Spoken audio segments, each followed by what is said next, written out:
Mr. Shoaff gave me all kinds of examples on lifestyle. He gave me 2 phrases that helped change my life. In case you have to leave early, let me give you these 2 phrases. It'll be worth the price of coming and being here today. Just take these 2 phrases home, in case you have to leave early. Here's number 1. Shoaff said, Mr. Rohn, if you wish to be wealthy, study wealth.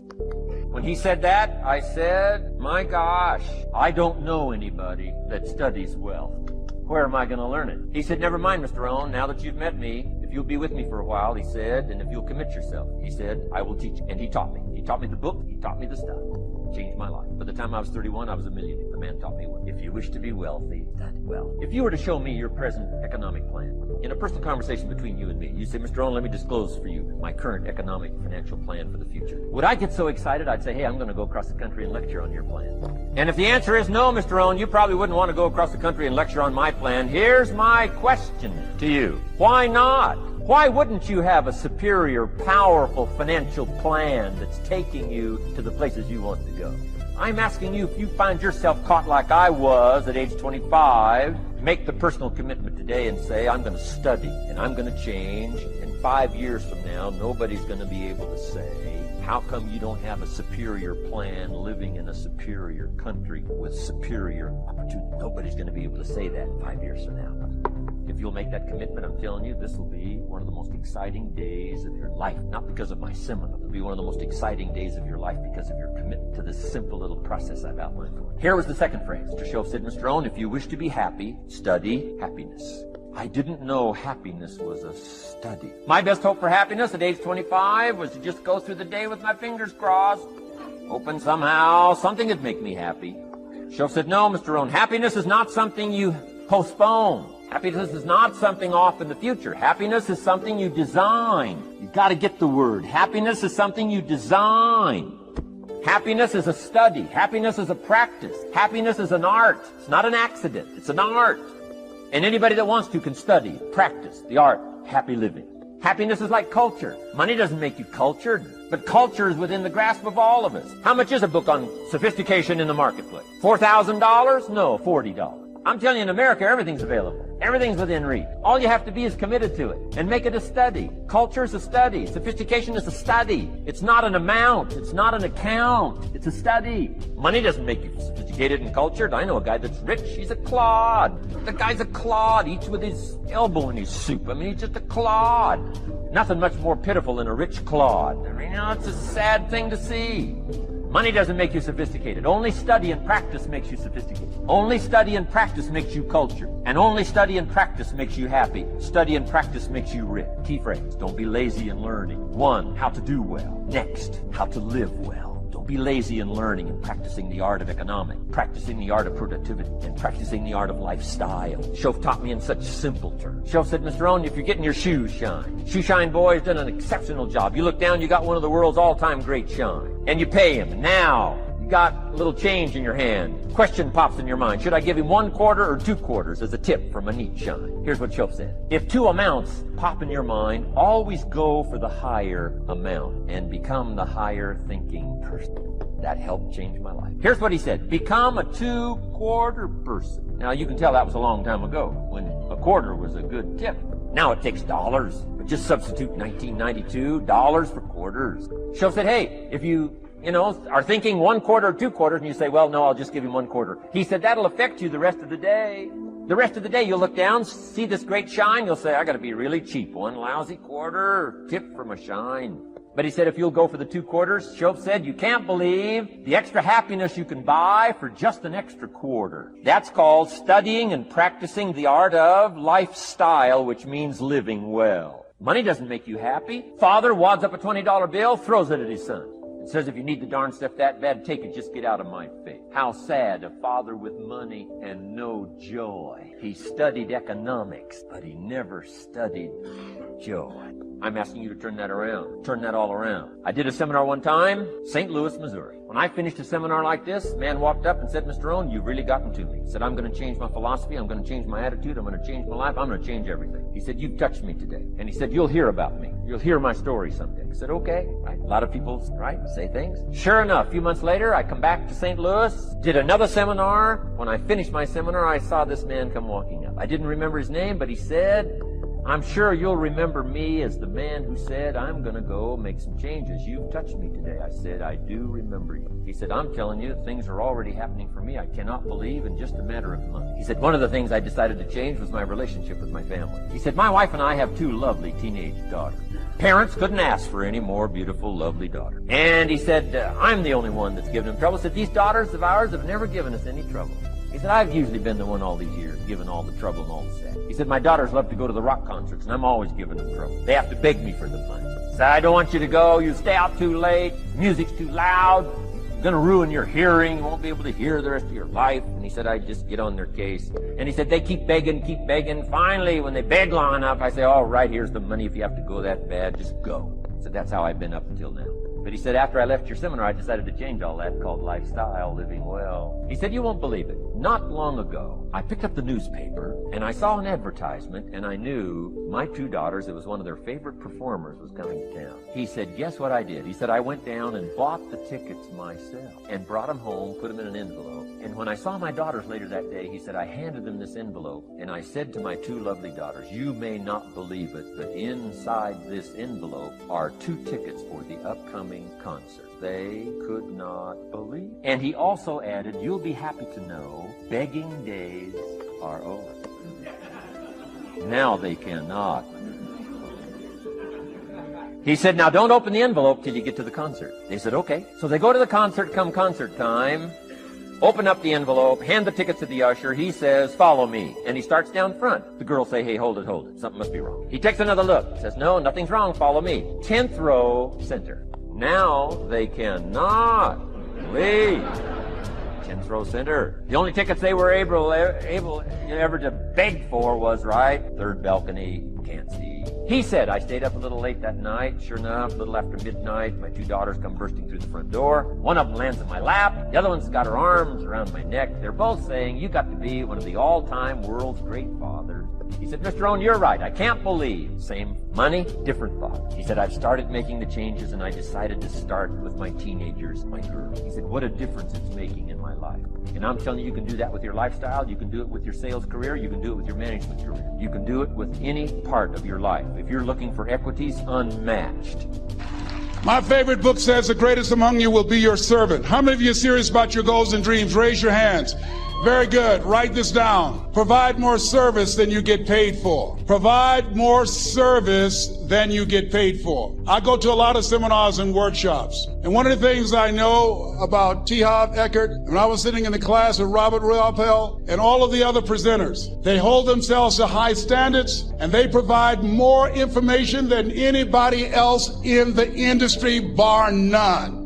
They hold nothing back because their commitment is for your success. And when you hold yourself to high standards, write this down, impact drives income. That's why you're here, because the training, the seminars, been making a difference in your life. If there did not have impact, 200 or 300 people would be here, if that amount. Impact drives income. So I became the errand boy for the disc jockeys. I would go get their lunch and their dinner, and I would bring it to them in the control room, and I'd watch them working the control boards, knowing my time will come. Write this down. I expect to reach my goal. Yes, you want to operate with a spirit of expectation. I expect to reach my goal. So I started preparing for the next position. Never forget one quote that I heard: as you look at your life, you look at your goals and dreams. It's better to be prepared for an opportunity and not have one than to have an opportunity and not be prepared. If you expect to reach your goal, prepare yourself now. And so then pretty soon, the guys at the station, they begin to take a liking to me. Write this down. Build relationships.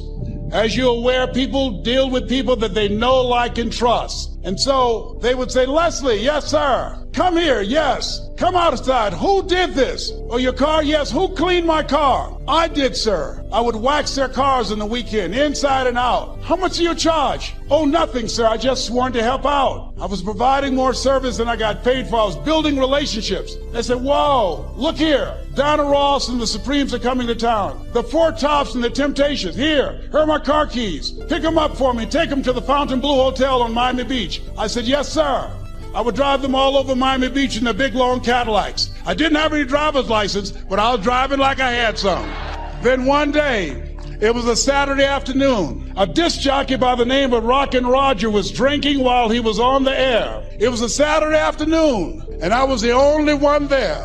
Rockin' Roger got so drunk, he could not complete the show. He started slurring his words. He's about to fall off the chair. And there I was, looking at him through the control room window, walking back and forth, young, ready, and hungry.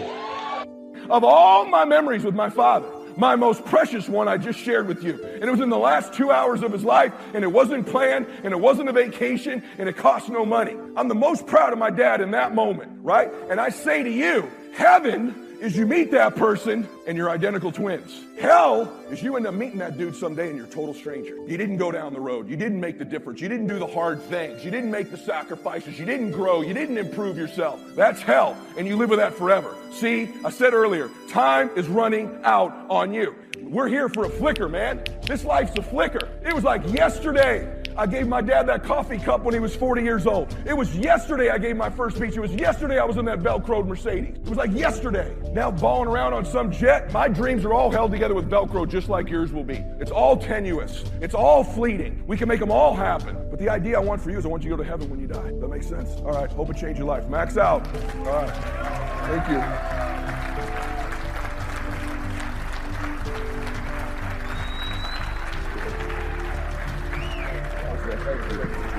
Black people took to social media, and boy, all my family had to close their accounts down because y'all was just lacing. Not y'all per se. Most of y'all don't even do hardly any blog, but I'm just talking about us. And this went because I don't know why we loved you. I don't know why we take such pleasure in when he gone. And I was talking to Kevin Hart the other day when he went through that whole thing about that girl. Kevin Hart said, man, it's amazing how they cheer for you on the way up because they love a success story. But then once you get there, their whole mission is to bring you down. And they was just on that social media just lacing me, man. Like I don't do nothing for black folk. Like I just ain't been black this whole time. The hell you gonna call me a Uncle Tom, a coon, and a sellout? I'm 60 years old. You know what I done seen? I seen what everybody in this room that's 60 done seen. I done felt what everybody in this room done felt. How they gonna call you Uncle Tom and a coon because you're at the top of the corporate ladder? Now some black person ain't got nothing wanna sit up and call you an Uncle Tom and a coon because you done bet it yourself. Ain't that about la-di-da? You be wanting to go, man, I wish, you know, man, you be wanting to say something. But you know what though? You can't say nothing because my grandmama taught me something a long time ago. If you hang a sheet out on the line and you get some doo-doo on it, don't wipe it because you ain't gonna do nothing but smear it.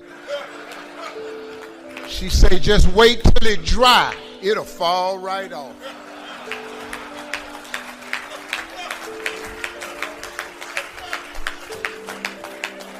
So when they kept on trying to, I just shut my mouth. I stayed quiet because I knew I had a purpose. Now, Brother Blue went with me to the first meeting with Dr. Ben Carson at HUD. We have started an initiative. First one will open in Detroit because that's where Dr. Ben Carson is from. The Vision Centers have been okayed by the White House, all because I took a step and went up there and said it. I didn't even come up with the Vision Center concept till the night before. I just told God, I asked God, man, just tell me what to say when I get up there. Because what I'm supposed to say, I don't even know what to say. What do I say to Donald Trump? I told him when we were sitting there, I said, look, man, I ain't vote for you. And I say, I put my whole radio show behind trying not to get you elected. I said, but there was a mistake got made. I said, we was playing checkers and y'all was playing chess. So congratulations on your win. Oh, and then he ain't my president. Well, he the president of the United States. Well, he's not my president. He's the president of the United States. He's not my president. When you get through saying that, he the president. And if you don't sit at the table and talk, you have no say-so on what they serve on the menu. So if you don't like what you eating, it's because you ain't at the table picking and choosing. We as black people got to get at the table. This ain't the white man's game. This is the game. Money is not white man's money. It's money. You get around real rich people, they don't care what color you are. As long as you got enough to be there, trust me, you know how this works. That's racism on every level. But we black, man, we can rise above this. So when they got through eating me up, me and Blue went up there. The first one they're going to open is a Vision Center in Detroit. It's going to take a school that was closed, reopen it with HUD funding, going to support it with the right type of counselors and stuff, and create a place for young boys and girls to come and to learn life skills. See, what our kids don't know how to do is dream. If you destroy the dream, the Bible says a man without a dream or vision shall perish. It never mentions if you don't have an education. I mean, congratulations if you got one. It's sure helpful in a lot of things, but we got to get our kids to dream it. Then we got to educate their parents on financial literacy. We got to teach them life skills. Then I met with Robert Smith for 8 hours at Hit Home, the third black billionaire, and he introduced a program for coding because he says in order for black people to get to the next level, we have got to learn coding. So I went to him, so he's created an entire coding program of his own money, $100 million, this man by himself, to put coding in all the vision centers so kids can learn how to code from kindergarten in the vision centers. Do you know if you change that technical aspect of us as black people, skip buying the video game, hell, make a video game. Stop buying the ticket to fly on the plane, make a plane. We have gifted kids if we give them the opportunity. That's what the vision centers are. Blue was there. I took another frat brother, Greg Calhoun, with me. It's amazing where my lawyer's frat. I just keep finding them doggone cues. Man. And then too, to be real with you, just a loyalty factor come with bros sometimes. Just a loyalty factor come with Mega Sci-Fi. I ain't never seen nothing like it. I got a couple of nukes work for me, but it's something about them cues, man. It's a loyalty factor because we the only thing that's built on friendship. Everybody else on brotherhood. Friendship different. So you got to pick your friends. You pick a friend. I got a brother, man. My brother kind of crazy. He all right. I love him, but he was just already here when I got here. So we're doing some incredible stuff with it. I want to thank Brothers of Omega Psi-Phi because they've understood the program that Brother Blue has explained to them, and we're going to do some things together. A couple of these housing developments I envision as Omega Psi-Phi presents Vision Home for a certain city. I would love for that city to be Atlanta, Georgia, as Psi Chapter. That's where the headquarters is. I think it would make a great stance if we started our first one there. After we open the one in Detroit, we're going to branch out after that. So the meeting with Trump did materialize into something and is written. Now, government is slow, and every time they say yeah, here come another committee that's got to say yeah too. But we are very, very close. They've already started the project in Detroit, and that's what we're working towards. And I want to thank brothers that have sat down and listened to us, and Brother Blue, who's kept us on track with it, Ricky Lewis, who I understand is running for office, and I just one of the finest brothers I ever met in Omega Psi-Phi. I know nobody more committed to this frat that I know personally. There's a lot of great brothers out here, and I'm pretty sure whoever else is running, this is not a slight on anybody else that's running. Please don't take me. I ain't on the campaign trail or nothing. Just I love Ricky. That's why I'm financial, and that's who I'm gonna vote for. And if he is elected, I will continue to donate very large. Ain't that some low politician right there? That's some stank politics right there. I will make sure I continue to give most generously. Let the church say amen, amen again.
Can you live with somebody who has disappointed you? Watch out for people who fight stuff all the time. When you are always talking about something, don't be surprised when you find them warming themselves by the fire of the very thing. It's eating at us. It is not what we are eating that's making us gain weight. It's what's eating at us. It's eating at our rest. It's eating at our joy. It's eating at our marriages. Because the suicide rates are going up while we are quiet and silent and politically correct and dancing all over the world. Our kids are blowing their brains out, and I will not keep silent. I'm tired of short caskets. I'm tired of 15-year-olds being killed in drive-by shootings. Somebody has got to have the courage to talk about life that is not just a straight line, and not just saying I'm not his disciple. He said, I don't even know him. It's a shame, but it's true. A lot of people say a lot of stuff until it gets real, for better or for worse, in sickness and in health, to richer and for poor, till you pee on yourself. When it gets worse, shame. I was reading a non-canonical book called The Gospel of Judas, and in it purports the ideology that Judas really wasn't trying to betray Jesus. He was trying to put Jesus in a situation where he would have to overthrow Rome. And he thought that if he got Jesus in an open confrontation with Rome, that Jesus would show his power. And the trick blew up in his face. And he didn't know they were going to kill him. If he knew they were going to kill him, then why did he hang himself? And some of us have made decisions that cost other people their lives and their futures. And it's hard to live when you got the masterful plot and the plot goes wrong. We can't tell when our friends turn jealous, when our wives fall out of love, when our husbands stop caring.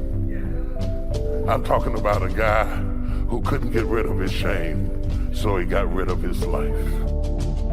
I'm talking to somebody out there who has a hard time living with a dark secret. Judas didn't have to hang himself, and you don't have to blow your brains out. Jesus died for your kind of shame, for what you did to yourself, to your family, for what you did to your future. You do not have to go and hang yourself. God still wants you. He still cares about you. Isn't it funny when your name gets bigger than you? When you got a great name and a great person and a great professional and a great the other, and you got a great name, but you got a messy past. Somebody right now is in a situation of fluctuation, and you are not living up to your highest ideals.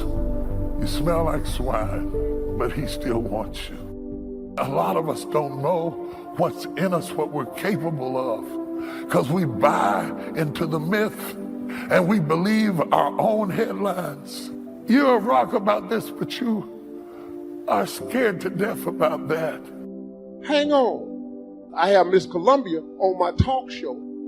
Miss Columbia gave me the highest rating I've ever had in the history of my 4-year-old talk show. T-Mobile called and paid me millions of dollars to do a Super Bowl commercial. A cha-ching. They paid me so much money, I go out there next year and say the wrong name again. You got to wait and see what God got for you. I told my wife, I said, I always wanted a Super Bowl commercial. Said had one, they never gave me one. He gave me all of that, increased my global persona. We now have villas in 12 countries, free villas that we can go to, 8-bedroom villas. I can come for a month, me and my family absolutely free. See what God do? You got to work through the adversity. When adversity hits y'all and it's coming, remember there's a lesson and a blessing. You got me? All right, next thing I need for y'all to know. This is the third lesson. Quit asking God to make your life easy, because he ain't gonna do that. See, people, y'all go to church, man. Y'all got all these scriptures y'all memorized, don't apply none of them to your life. God ain't finna make your life easy. Lord Jesus, Lord, I don't want this on me. Sorry. Lord, take away all my worries. That's you worried. Lord, I don't wanna do this. Lord, I'm so tired. What y'all doing? Quit asking God for that. You gotta have some faith. See, listen to me. Faith don't make it easy. Faith makes it possible. You gotta have faith, man. If you gonna graduate and whatever it is you're trying to accomplish, you gotta put some faith on it. You can get through with all this here. You're gonna get your degree, and man, I can't tell you how big this is. But it's gonna be a piece of sheepskin that's gonna hang on your wall. You got to go do something. You gotta get some faith in your life. Lord Jesus, I want my life to be easy. It ain't finna be easy. You're gonna lose some loved ones along the way. You're gonna not get the job you want. Somebody on your job one day gonna come in there and hand you a slip of paper and tell you they don't even want you here no more. One of your companies is gonna up and relocate, and you ain't gonna have the money or the resources to go with the company. You're gonna go outside the club one day, your car gonna be gone. You're gonna drive up one day, your house gonna be on fire. Now your house fully ablaze. What is you asking God to take the fire off your house for? Your house is already on fire. Lord Jesus, had them drive my car back up here. Thieves don't return cars. Faith don't make it easy, man.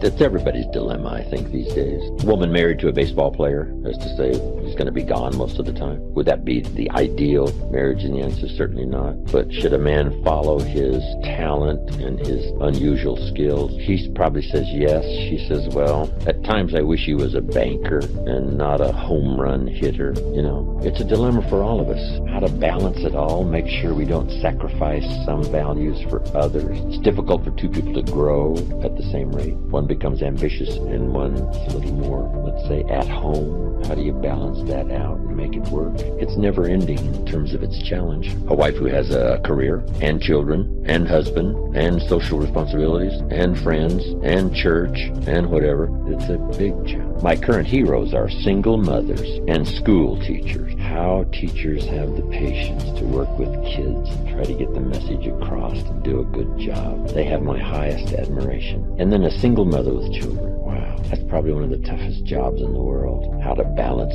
career, work, job, raise the kid, make sure spiritually, personally, socially they're okay. It just seems almost impossible. But human beings have the unique ability to do the impossible. They make it work. How many stories have we heard in our own country? A mother who scrubbed floors for years and put her kids through college, and now they're all professionals and lawyers and a credit to society. Les Brown's got a great story. A mama who really cared but did the menial stuff till finally he got going and could help. Some people's lives, we look and we say, how do they do that? And we think we're a little pressed, and how do you balance career and fortune and all that? Hey, try scrubbing floors to put your kids through college, right? And then you say, hey, my problems are pretty simple and easy. But we all have the push and pull. A woman wants a hero and a successful husband. She says, go conquer the world and be home by 5 o'clock. He says, wow, let's see.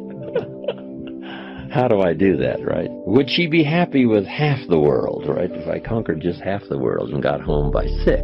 Let's do a little compromising here. But anyway, it is a challenge. When I was growing up, Papa worked and Mama stayed home. I was raised in sort of that atmosphere. Papa figuring out enough to take care of himself and his family. But, those days have all changed. Now the dignity of career, right? I believe, women have equal rights to follow their own star, but then to do what you're ambitious to do and qualified to do and learn the skills to do and still make a relationship work and family and church and society. And it is a challenge. But I think we're up to it. At least we've got plenty of help here on information and books and people that have been through it and said, hey, here's a couple of danger signals. It's okay as long as, but when this, and you say, okay, I appreciate that advice. And sure enough, you're going along and then you say, wow, I remember I was told these couple of danger signals here. Looks like I'm pretty close to that. I better back away.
Doug Williams played for the Washington Redskins, quarterback. John Elway of the Denver Broncos in the Super Bowl. Everybody was talking about Elway. After the Super Bowl, when Doug Williams made a historic passing game, they asked him, said, how were you able, in spite of all of that negative publicity saying that you couldn't win, how did you do it? He said, I ignored my critics.